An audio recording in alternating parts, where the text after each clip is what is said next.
Before time, before history, there was Genesis, a story of creation, rebellion, and redemption. From Adam and Eve to Joseph in Egypt, this is the ultimate origin story of the heavens, the earth, and humanity itself.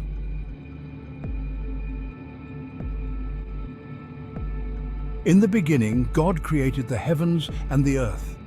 But between Genesis 1 verse 1 and 1 verse 2, something profound may have happened. The earth became formless and void, darkness covered the deep, and water engulfed the surface.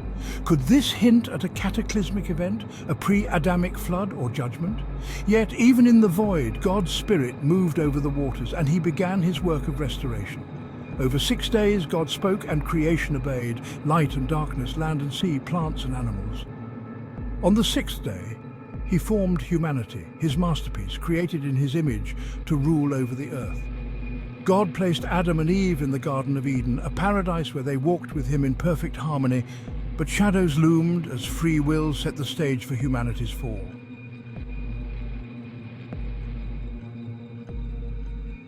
You must not eat from the tree of the knowledge of good and evil, for when you eat from it, you will certainly die.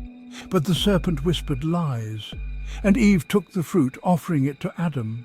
In that moment, sin entered the world, and humanity's perfect relationship with God was broken. Cast out of Eden, Adam and Eve's descendants faced the harshness of a fallen world. Their firstborn son, Cain, murdered his brother Abel in jealousy, and sin continued to spread like a plague.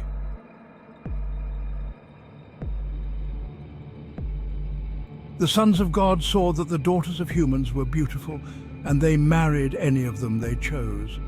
The Watchers, fallen angels, descended to corrupt humanity, taking human wives and birthing the Nephilim giants, men of renown who dominated the ancient world.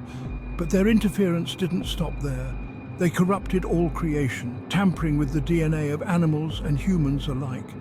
This corruption may explain the strange creatures of ancient myth, centaurs, mermaids, and more.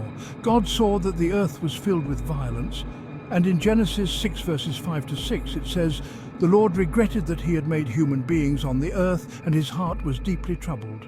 But there was one man who found favor in his eyes, Noah."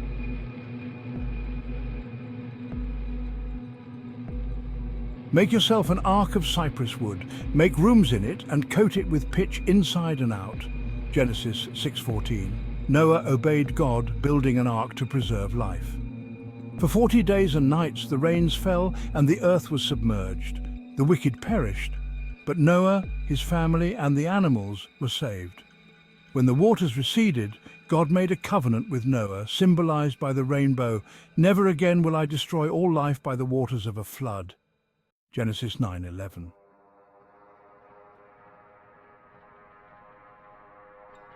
From Noah's descendants came Nimrod, a mighty hunter and leader. He sought to unite humanity at Babel, constructing a tower to reach the heavens. But this was more than just architecture. Some believe Nimrod aimed to open a portal to heaven and challenge God directly. In Genesis 11:6-7, God said, "If as one people speaking the same language they have begun to do this, then nothing they plan to do will be impossible for them. Come, let us go down and confuse their language." God scattered humanity, giving birth to nations and ensuring his divine plan would not be thwarted.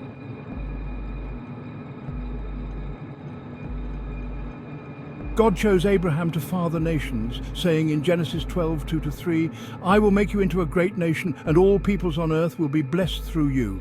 From Abraham to Isaac, Jacob, and Joseph, God's covenant unfolded, shaping history. Abraham's faith was tested when God asked him to sacrifice Isaac, but a ram was provided as a substitute, Genesis 22:13. Jacob, later named Israel, fathered 12 sons who became the tribes of Israel. His favorite, Joseph, was betrayed by his brothers and sold into slavery. But God's hand was on Joseph. In Egypt, he rose to power, saving nations from famine. Joseph's forgiveness of his brothers revealed God's sovereignty, as he said in Genesis 50:20, "You intended to harm me, but God intended it for good to accomplish what is now being done, the saving of many lives."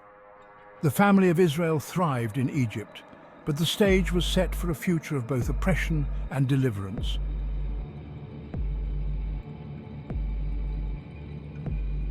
The book of Genesis is not just a beginning, it is the beginning. A foundation for the greatest story ever told.